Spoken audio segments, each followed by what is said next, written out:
Madame, Monsieur, bonjour et merci de nous retrouver pour un nouveau forum.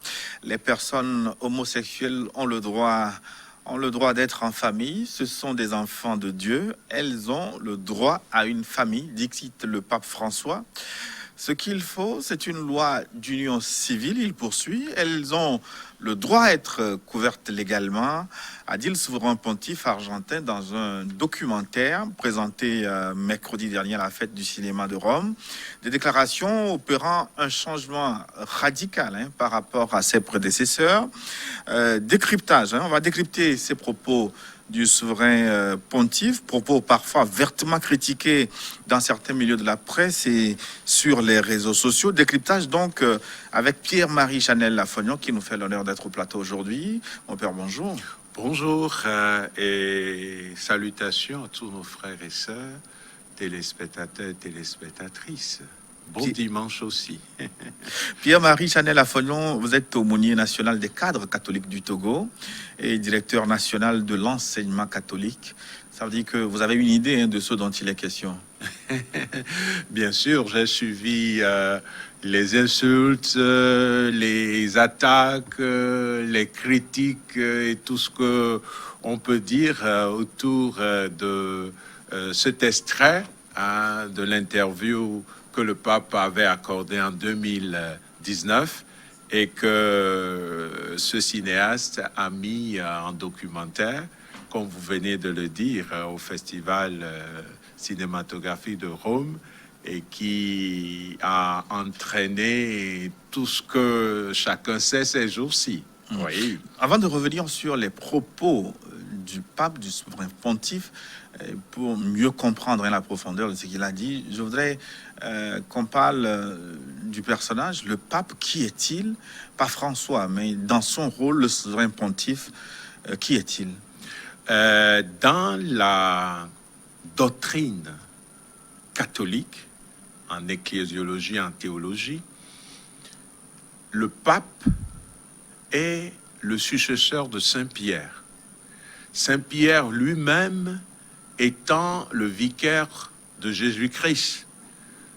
Selon la parole de notre Seigneur Jésus-Christ, qui a dit à Saint-Pierre, tu es Pierre, et sur cette pierre, je bâtirai mon église.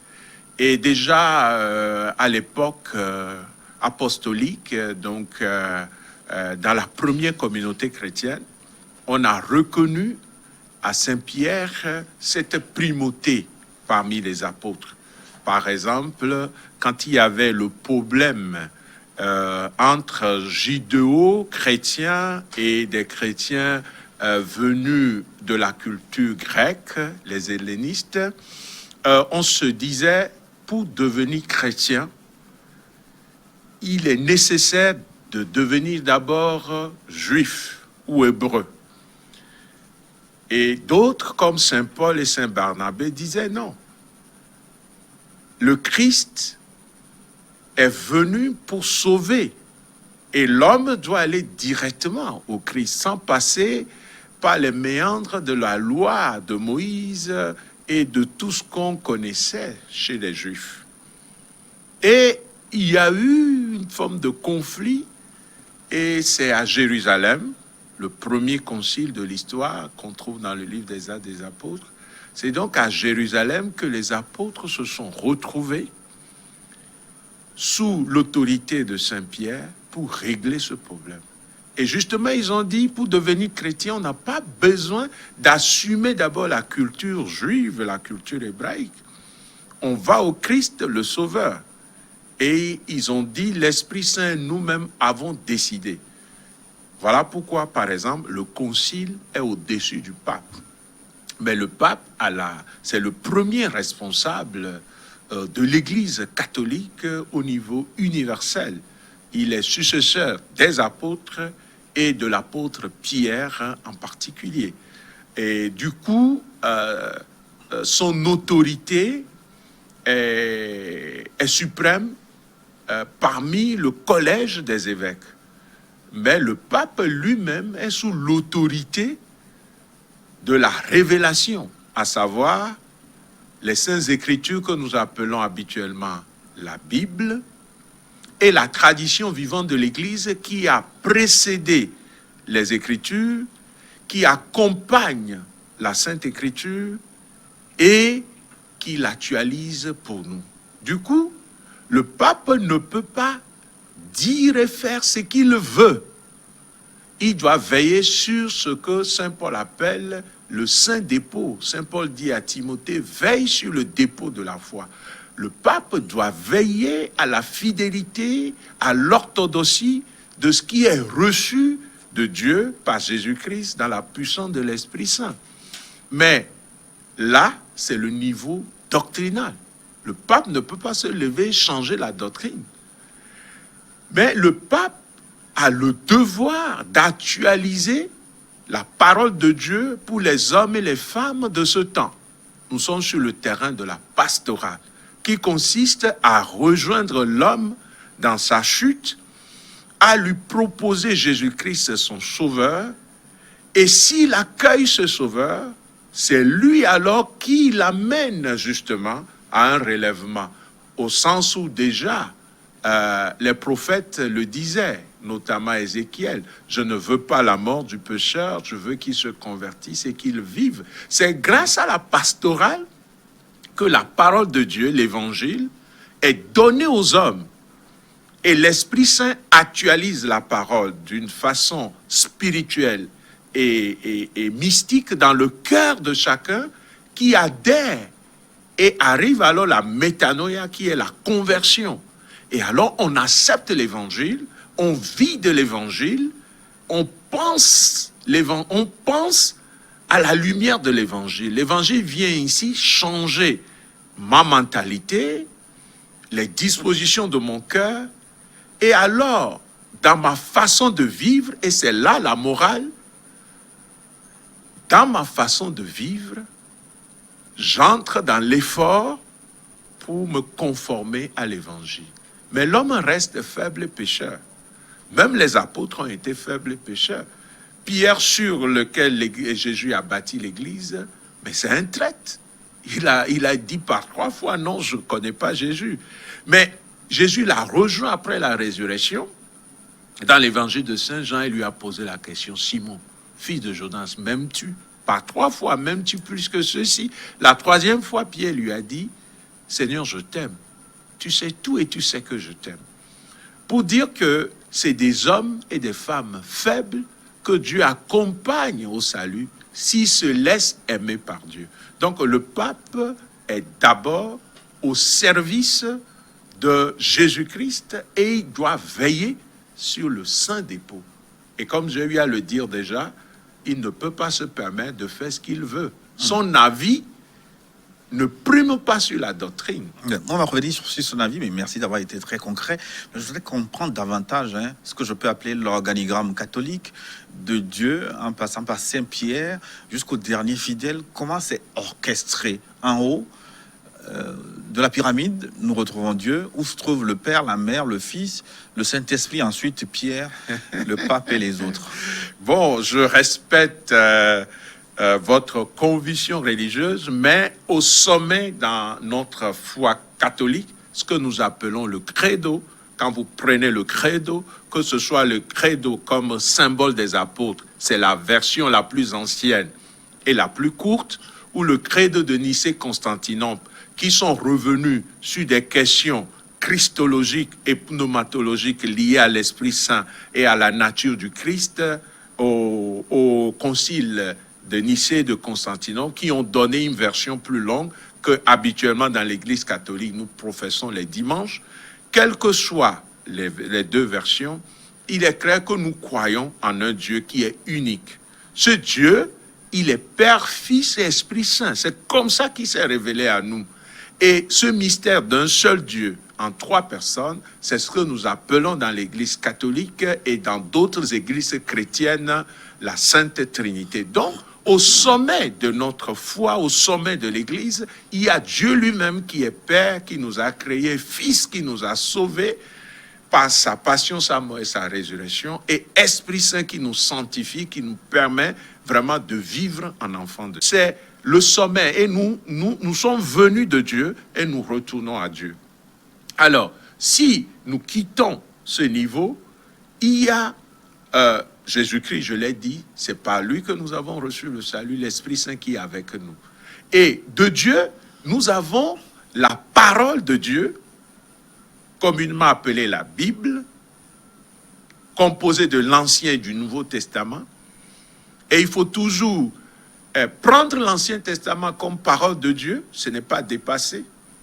Le Nouveau Testament comme parole de Dieu, mais savoir que pour nous chrétiens, la compréhension, l'herméneutique, l'interprétation de l'Ancien Testament est tributaire du Nouveau Testament. Parce qu'en Jésus-Christ, la révélation a atteint son sommet. L'auteur sacré dit, Dieu nous a parlé à maintes reprises. En ces temps qui sont les derniers, il nous a parlé par son Fils. Et donc, il y a la révélation, la Sainte Écriture et la tradition. Pour nous catholiques, les deux constituent la révélation. Contrairement à d'autres églises chrétiennes qui défendent sola scriptura, seule l'écriture. Je ne vais pas donner des noms ici, ça c'est des aléas historiques. Mais la tradition a précédé l'écriture. Quand Jésus enseignait, il n'y avait personne qui était là en train d'écrire.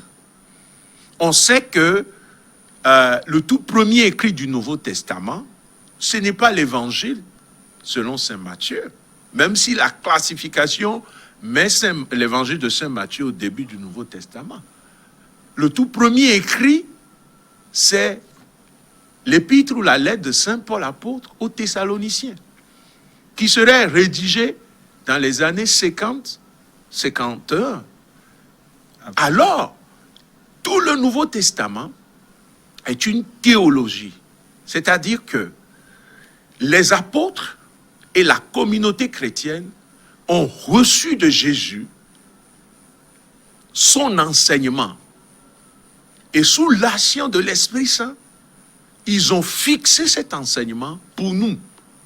Au point où il y a aujourd'hui des écrits. Par exemple, on va vous parler de l'évangile de Barnabé, ou bien d'autres évangiles qu'on appelle les apocryphes. De Judas. De Judas, c'est des apocryphes qu'on retrouve dans l'initiation ésotérique. Mais les toutes premières communautés chrétiennes n'ont pas trouvé dans ces écrits-là ce que Jésus-Christ a enseigné. Et la communauté elle-même a dû censurer ces écrits. Et les écrits qui ont été retenus comme canoniques, c'est-à-dire étant vraiment révélation, c'est ce que nous avons aujourd'hui dans la Bible. Et donc la tradition a précédé et a accompagné la rédaction des textes du Nouveau Testament. C'est la même chose dans l'Ancien Testament. Quand Dieu créait, qui était là en train de prendre note? Personne. Quand Moïse était allé sur la montagne pour recevoir la table de la loi, il ne pouvait pas être en train d'écrire et en train de recevoir la table de la loi devant la majesté suprême qui est Dieu. Donc, le peuple a relu cette histoire de la rencontre unique avec Dieu à travers Abraham et les patriarches, et ainsi, sous l'action de l'Esprit de Dieu, ils ont fixé cette expérience qui vient de Dieu. Au moment où ils traversaient la mer Rouge, poursuivis par les Égyptiens, il y avait qui avait la tranquillité pour noter ça? Mais l'Esprit du Seigneur a habité des hommes et a réalisé cette merveille parce que rien n'est impossible à Dieu. Au point où quand on parle de Moïse, comme celui qui a écrit la Torah, on sait que Moïse, comme personne, n'a pas eu à écrire l'ensemble des livres. Mais ces livres sont sous son autorité. Donc, avec ça, après Dieu, il y a la révélation. Dieu nous a parlé en son Fils. Et après la révélation, il y a le magistère de l'Église, c'est-à-dire l'enseignement officiel de l'Église. Et cet enseignement officiel de l'Église est encore hiérarchisé. Il y a l'enseignement des conciles. il y a l'enseignement du pape. Avant même le pape, il y a l'enseignement des synodes, des évêques. Il y a l'enseignement du pape. Il y a maintenant l'enseignement des évêques. Et il y a l'enseignement ordinaire qui découle de tout ça, assumé au quotidien par des prêtres, des diacres et même des laïcs dans l'Église. Et donc, l'enseignement est confié normalement à ceux que nous appelons les ministres ordonnés, à savoir les évêques, les prêtres et d'une certaine façon les diacres. Parce que le sacrement d'ordination confère 3 missions ou 3 fonctions aux prêtres.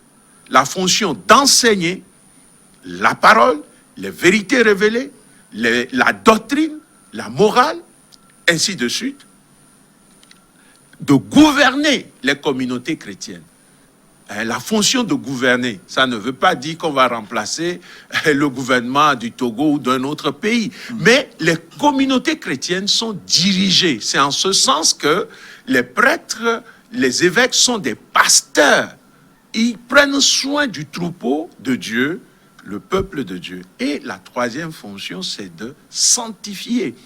Ça ne veut pas dire que le prêtre ou l'évêque lui-même est déjà saint et la sanctification vient de lui. Non, mais c'est lui qui préside les prières, qui préside les sacrements. Et comme le dit le catéchisme de l'Église catholique, c'est le prêtre qui agit in persona Christi. Ça voudrait dire qu'il est comme un lieutenant du Christ. Il ne remplace pas le Christ. Mais le Christ, comme il a choisi les apôtres en leur confiant une mission, cette mission se prolonge aujourd'hui à travers les ministres ordonnés. Et c'est le peuple de Dieu dans son ensemble qui est un peuple de prêtres, un peuple de rois, un peuple de prophètes. Mais ce sacerdoce du peuple de Dieu n'est pas le sacerdoce ministériel. Voilà pourquoi les laïcs dans l'Église ont leur mission aussi, mais tous, nous avons la même foi, le même baptême, nous célébrons les mêmes sacrements, nous hériterons la même gloire auprès de Dieu.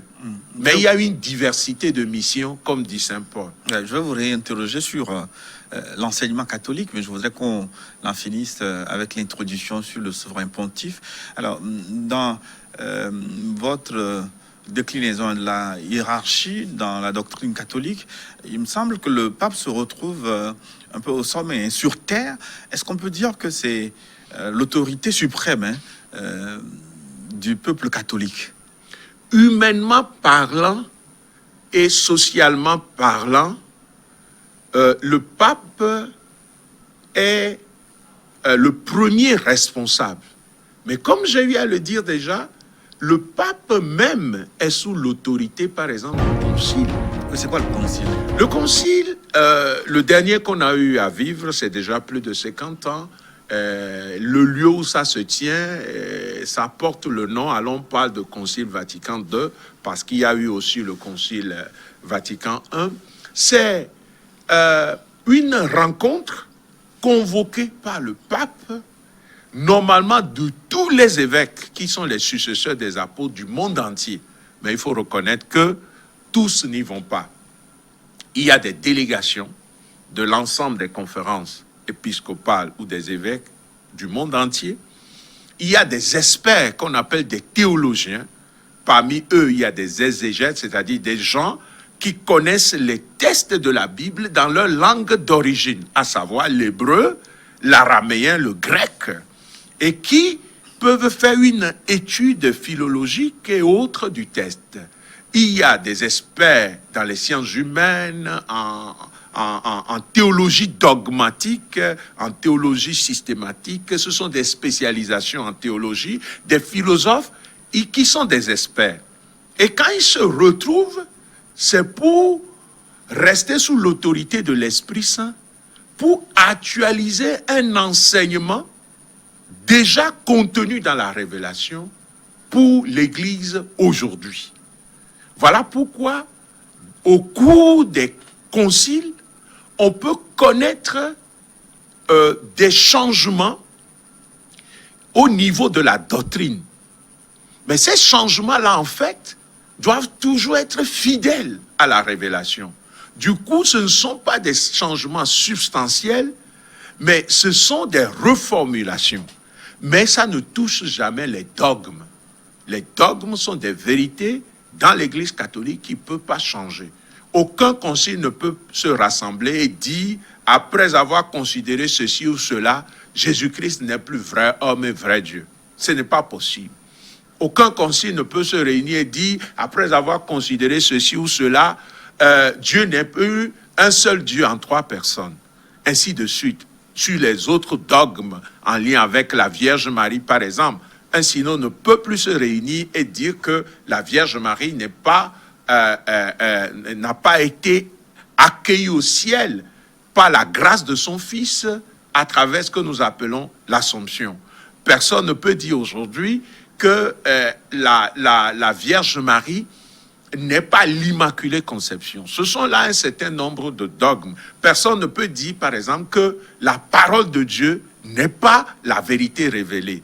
Personne ne peut dire que la tradition vivante de l'Église n'a rien à faire dans l'Église. Donc ce sont là des fondamentaux que personne ne peut toucher. Maintenant, comment ramener ces vérités révélées et les annoncer à travers une herméneutique, une interprétation, pour son intelligibilité pour les chrétiens de ce temps. Ça relève d'un concile, par exemple. Mais le pape est là pour enseigner. Et quand il enseigne, il écrit soit des encycliques, soit des lettres pastorales, soit après un synode des évêques, il publie une exhortation apostolique post-synodale, ainsi de suite.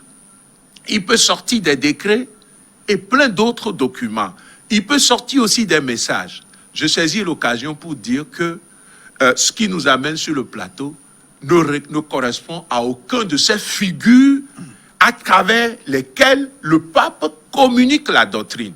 Ça n'a pas été un message du pape, ça n'a pas été une lettre encyclique, ça n'a pas été une lettre pastorale, ça n'a pas été un décret, ça n'a pas été un motu proprio, tout ça, ça a été simplement l'interview accordée en 2019 au pape par une journaliste de l'Argentine et un cinéaste a mis ça dans un documentaire.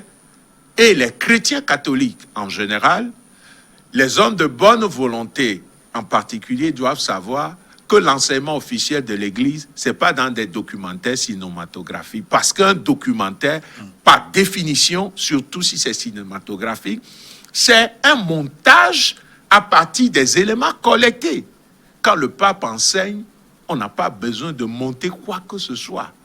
Il enseigne et il assume ce qu'il enseigne. Sauf que le montage a été réalisé par le Vatican lui-même, par des journalistes au Vatican, et remis au réalisateur, justement, qui n'a pas eu grand rôle à jouer. Ça veut dire que ces propos ont été contrôlés et même censurés, j'ai lu un article là-dessus, par des spécialistes du Vatican.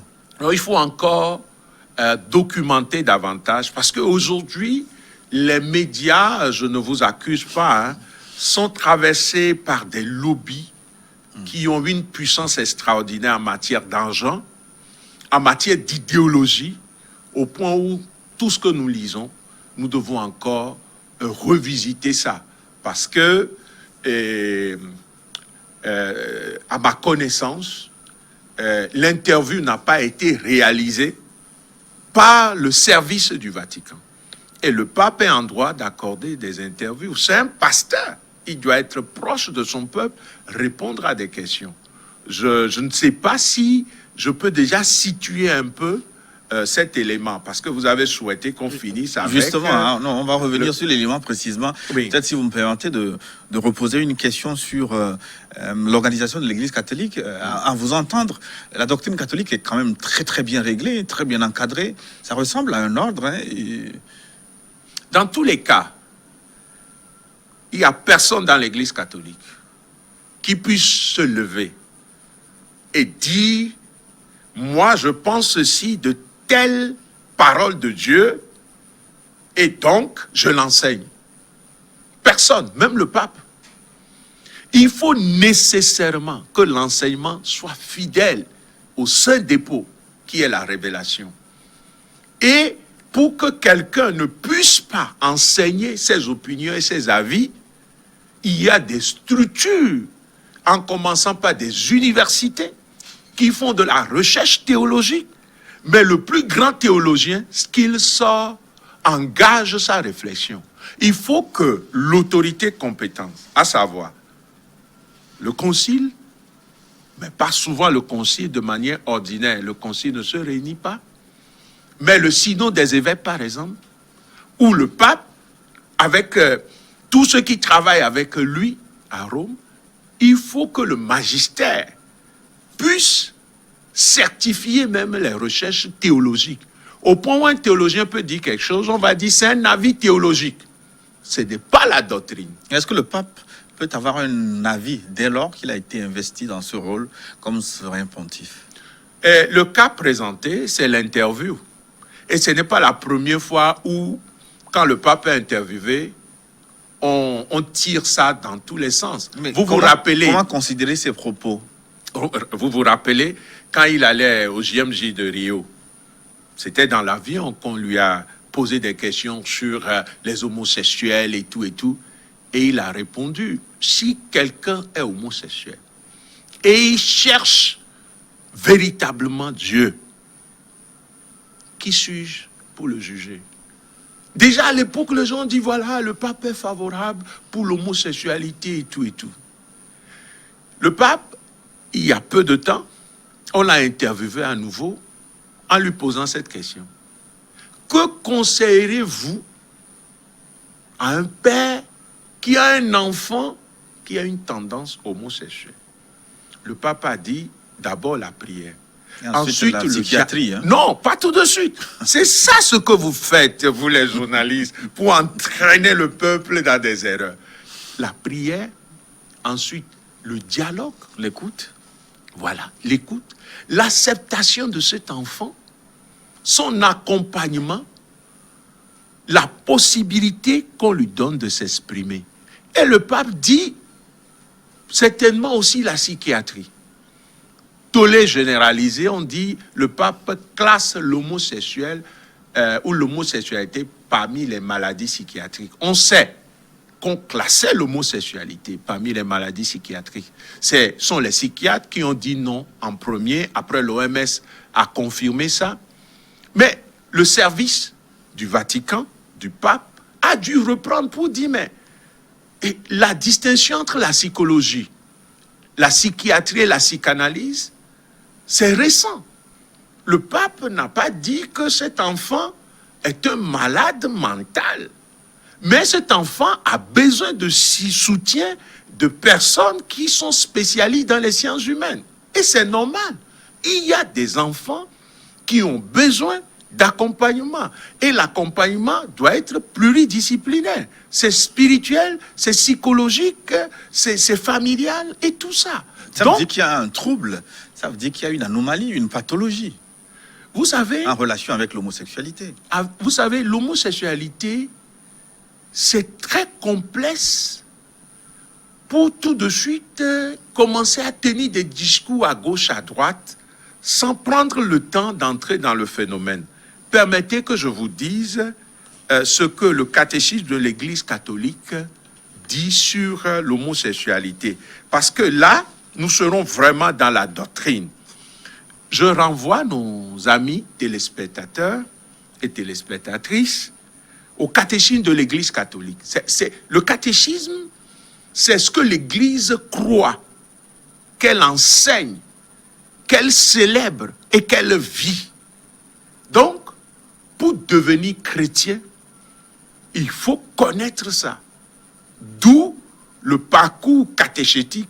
Si tu ne fais pas la catéchèse, tu ne peux pas aller au baptême, à la première communion et à la confirmation, les 3 sacrements qui font de nous des chrétiens. Voilà pourquoi on appelle ça les sacrements de l'initiation chrétienne. Donc, le catéchisme de l'Église catholique, le pape François n'était pas encore pape.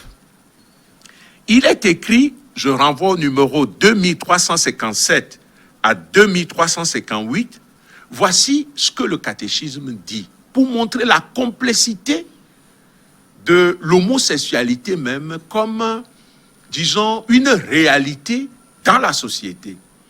L'homosexualité désigne les relations entre des hommes ou des femmes qui éprouvent une attirance sexuelle exclusive ou prédominante. Il y a déjà nuance ici. Envers des personnes de même sexe, elle revêt des formes très variables à travers les siècles et les cultures. Vous allez dans la culture grecque, vous trouverez des formes d'expression dans la Grèce antique d'une certaine homosexualité. Dit d'ailleurs que l'homosexualité est d'origine grecque. Bon, dans la Rome antique, moi je ne saurais situer l'origine. Est-ce qu'on a fait des recherches sur les civilisations antiques comme l'Égypte et la Mésopotamie? Je n'en sais rien. Je n'ai pas fait des recherches à ce niveau. Mais des textes très anciens, comme des textes hébraïques, dont Lévitique, Deutéronome, condamnent l'homosexualité. Ça voudrait dire que c'est quelque chose qui est quand même... je ne saurais dire quand, mais ce n'est pas récent non plus. Par contre, ce qui est récent, c'est la promotion de l'homosexualité. On pourrait y revenir. La promotion ou la compréhension ou non, c'est la promotion. Ou l'acceptation, finalement. Non, c'est différent. Il y a la protection de l'homosexuel, comme dit le pape, qui est fils de Dieu, qui est un être humain comme vous et moi. Et il y a la promotion de l'homosexualité. Et ça, je le dis à haute et intelligible voix, il y a des lobbies à l'international, des idéologues qui ont conçu ça. Et il y a des structures même des Nations Unies qui font cette promotion à travers ce qu'on appelle aujourd'hui l'éducation sexuelle. Mais on a voulu introduire au Mali. Ce sont nos frères musulmans là-bas qui ont dit jamais. Au Bénin, ils ont fait la tentative et c'est la conférence du Bénin qui a réagi. Aujourd'hui, dans des pays en Occident, c'est une réalité. On dit à l'enfant, quand tu viens au monde là, tu ne connais pas encore ton sexe. Tu vas choisir ton sexe après. Et donc, c'est une façon de déstabiliser le mental et la psychologie pour dire, mais en fait, quand on vient au monde, on ne vient pas au monde homme ou femme. On vient au monde de façon anonyme. Ça veut dire quoi? Ce qui n'est pas scientifiquement totalement faux. Peut-être on va creuser davantage. Hein. Qu'est-ce que nous appelons scientifiquement faux ou non? Parce que tout être humain a potentiellement les deux sexes, masculin et féminin. Rabelais nous l'a dit. Hein. Toutes nos sciences, s'il n'y a pas une conscience qui l'accompagne, nous irons tout droit à la ruine de l'âme, à la ruine de nos sociétés. Où est la place de l'éducation? Dans toutes les cultures, même nos cultures qu'on a traitées de primitives, ce qui n'est pas vrai, il y avait des parcours pour former les garçons, des parcours initiatiques pour former les filles, parce que cette différence sexuelle est fondamentale dans l'humanité, voulue par Dieu, semée dans toutes les cultures dignes de ce nom. Et donc, on veut faire la promotion de l'homosexualité. Ça, c'est autre chose. Vous étiez en train de nous parler voilà, j'ai cité le catéchisme, le numéro 2357, et je disais, je lis en entier, sans commentaire, l'homosexualité désigne les relations entre des hommes et des femmes qui éprouvent une attirance sexuelle exclusive ou prédominante envers des personnes de même sexe. Elle revêt des formes très variables à travers les siècles et les cultures. Sa genèse psychique reste largement inexpliquée.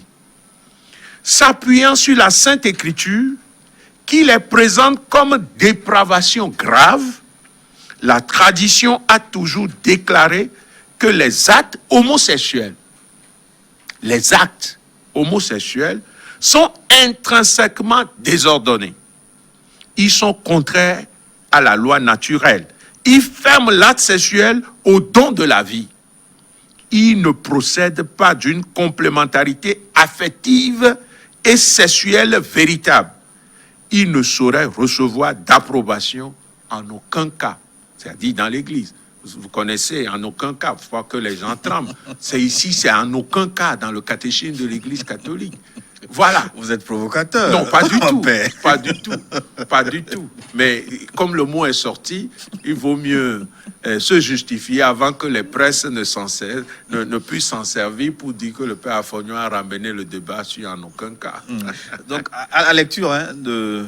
je ne sais pas comment on va l'appeler. Le catéchisme de l'Église catholique, oui. Au numéro 2354, 57 plutôt. Oui, c'est clair, c'est mis noir sur blanc, ça veut dire que l'homosexualité, l'Église catholique ne la tolère pas. Non, la doctrine de l'Église catholique, à la lumière des Saintes Écritures, et je peux donner tout à l'heure des références si c'est nécessaire. Là, vous avez parlé de Lévitique et d'Hétéronome. Deutéronome dans l'Ancien Testament.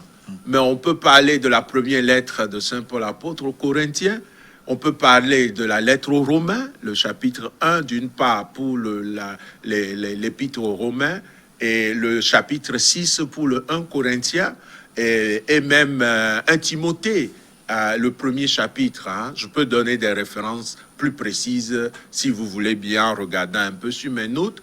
Mais de façon générale, l'homosexualité dans la parole de Dieu, surtout l'Ancien Testament, est une abomination. Et dans le Nouveau Testament, c'est une dépravation grave. Et donc, l'acte homosexuel est un péché. Je dis bien l'acte homosexuel est un péché.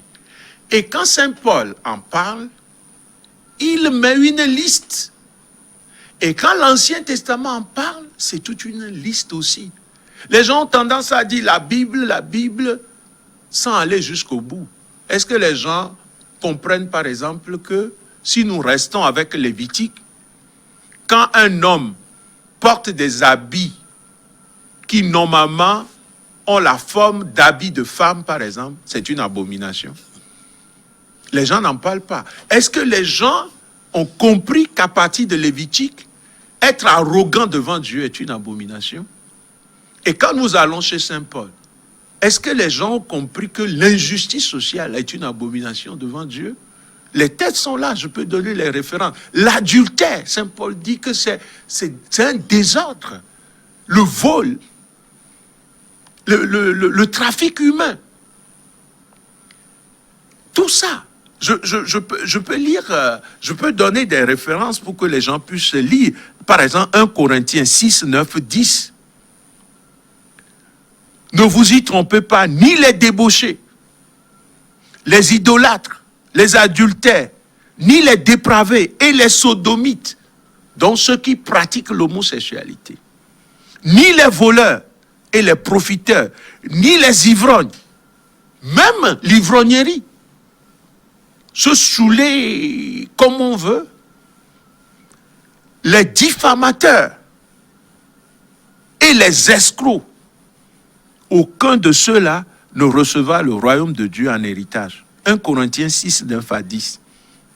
Et à Timothée, 1 Timothée 1, 9 à 10, Saint Paul écrit, « Car on le sait bien, une loi ne vise pas l'homme juste, mais les sans-loi et les insoumis, les impies et les pécheurs, les sacrilèges et les profanateurs, les parricides et matricides, des gens qui tuent leur père et leur mère, et autres meurtriers, débauchés, sodomites. C'est le nom que Saint Paul donne à l'acte homosexuel, trafiquants d'êtres humains, menteurs, parjures, et tout ce qui s'oppose à l'enseignement de la saine doctrine. Donc, dans la Bible, ce n'est pas simplement l'acte sexuel qui est une dépravation, l'acte homosexuel qui est une dépravation grave, que ce soit dans l'Ancien Testament, tout comme dans le Nouveau Testament, mais d'autres péchés également. Ça voudrait dire que l'homosexualité peut être une tendance dont il est difficile des fois de découvrir l'origine. Ça veut dire que scientifiquement, on n'a pas encore toutes les informations pour juger de cette tendance ou de cette pathologie, ou je ne sais comment il faut l'appeler. Et ça, les gens disent qu'il ne faut pas l'appeler pathologie, qu'il faut l'appeler une différence. Mais moi, je ne fais pas ce jeu de mots. Est-ce qu'on a toutes les informations aujourd'hui, scientifiquement parlant, pour déterminer ce qu'est l'homosexualité? À mon humble, à mon humble avis, mais le peu de connaissances que j'ai, je n'ai pas encore trouvé d'article qui puisse dire que génétiquement, il y a tel gène qui donne la tendance homosexuelle. Par contre, je sais que l'éducation, dans certaines sociétés, ont corrigé ces genres de tendances. Je sais aussi que depuis qu'on fait la promotion de l'homosexualité, des gens qui ont été hétérosexuels longtemps, j'ai vécu ça, je préfère tel le pays, mais en Europe, où un couple catholique qui ont 3 enfants, que je connaissais bien, 2 ans je retourne, les 2 ne sont plus ensemble, en larmes, la dame me dit, voilà, mon mari a commencé un cheminement avec des psychologues et autres. Finalement, il découvre que il n'était pas hétérosexuel, mais plutôt homo. Et il a préféré maintenant aller avec un homme. À 48 ans. Ça voudrait dire quoi? Ça voudrait dire que l'éducation nous aide à intérioriser des valeurs et à en vivre. Sans l'éducation, l'homme est à l'état brut, on le sait. S'il est vrai que l'homme est un être bioculturel, il est aussi vrai que l'essai à la biologie n'est pas différent de l'animal. Donc, qu'est-ce qu'il faut promouvoir? Oui, d'où vient d'ailleurs la promotion de l'homosexualité telle que vous le dites? Une promotion derrière laquelle se trouvent des lobbies, des grands groupes bien organisés, parfois des pays. À quel dessein et pourquoi est-ce que vous connaissez l'origine de cette propagande? Franchement, comme religieux, je vais dire des choses religieuses. Pour moi, c'est satanique. Les gens me diront c'est trop facile, mais quand on dit quelque chose est satanique, c'est que la chose, non seulement elle est mauvaise, mais ce mal est théorisé, défendu et déployé. C'est ça ce que j'appelle satanique. Attention, que personne ne dise que le père Affonio a dit que les homosexuels sont des sataniques. Ils sont sataniques, hein. Je ne dis pas ça. Je dis la promotion de l'homosexualité est satanique. Parce que c'est le mal théorisé, idéologisé, planifié et déployé pour créer une nouvelle anthropologie.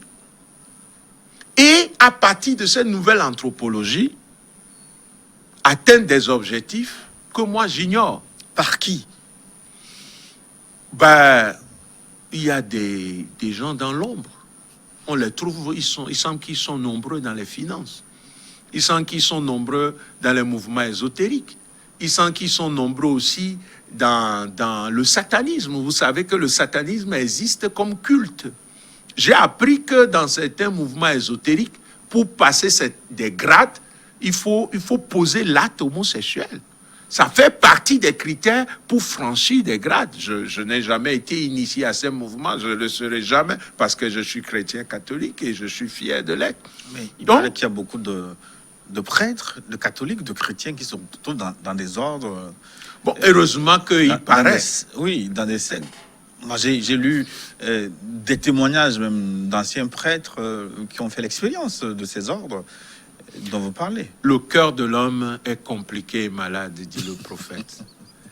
Je ne sais pas ce qu'un prêtre ou un évêque irait chercher dans ces loges, mais ce que vous dites, je ne dirais pas que c'est fou. Certainement qu'il y a eu des cas, ou peut-être qu'il y a encore des cas. Que vous connaissez d'ailleurs, vous ne pouvez pas dire que vous ne les connaissez pas. Non, je ne connais pas parce que...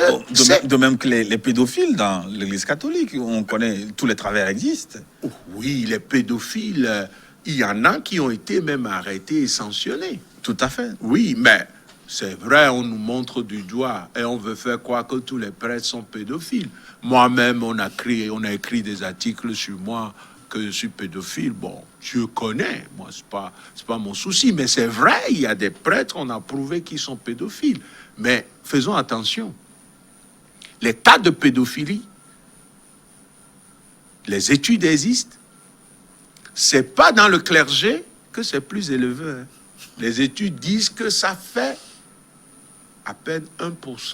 Mais déjà, les 1%, comme dit le pape François, c'est trop.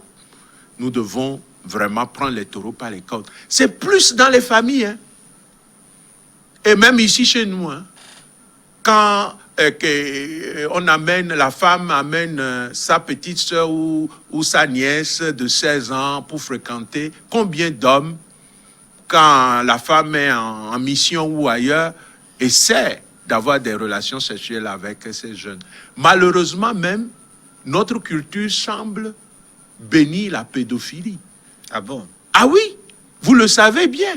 Non. Quand un monsieur à 50 ans peut prendre en mariage une fille de 15 ans et on fait la fête, tout le monde danse, c'est quoi? C'est de la pédophilie? Non, la pédophilie n'est pas définie comme un écart d'âge entre des époux, mon père. Mais la pédophilie, c'est tout acte sexuel, hein, posé avec un mineur. À moins que j'ai une autre compréhension de la pédophilie. À 15 ans, on est majeur.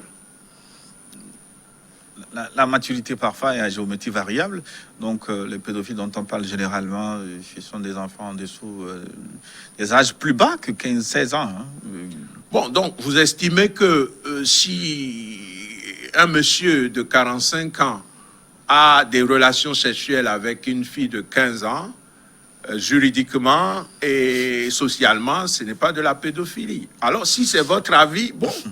Moi je dis simplement que la majorité est définie selon les religions, les traditions. Parfois, il y a des religions dans lesquelles la majorité pour une femme est déjà atteinte autour de 14 ans, 15 ans. Donc, bon, moi, je ne parle que des faits. Oui, moi, je ne nie pas ça. Mais je peux aussi vous dire que certains faits pour lesquels des prêtres ont été condamnés, c'était des enfants de 14-15 ans. Ah oui. Donc, pour dire que nous devons être vigilants, il est très facile de prendre la pierre comme dans Jean 8 contre cette femme qu'on a dû surprendre en flagrant délit d'adultère. C'est facile de prendre la pierre contre l'autre. Mais il faudrait que nous puissions être vigilants pour que la cellule familiale, les écoles ne deviennent pas des lieux de promotion. Non, pas de promotion de l'homosexualité, d'accord, mais aussi où des actes pédophiles sont posés, mais négociés. Combien de parents, quand un enseignant à l'école primaire... Mon père, j'ai encore beaucoup de questions à vous poser. Oui. Notamment, sur votre vœu, le vœu des célibats, des prêtres notamment, oui, le rôle que cela peut jouer dans la promotion, ce que vous l'appelez promotion de l'homosexualité, parce que entre l'unisexualité et l'homosexualité, parfois il y a un pas que certains sautent très vite. Vous allez nous éclairer de toutes ces zones d'ombre, mais cela on va en parler dans la seconde partie de cette émission. Mais là, merci. On marque une pause pour une nouvelle édition du journal sur votre chaîne New World Info.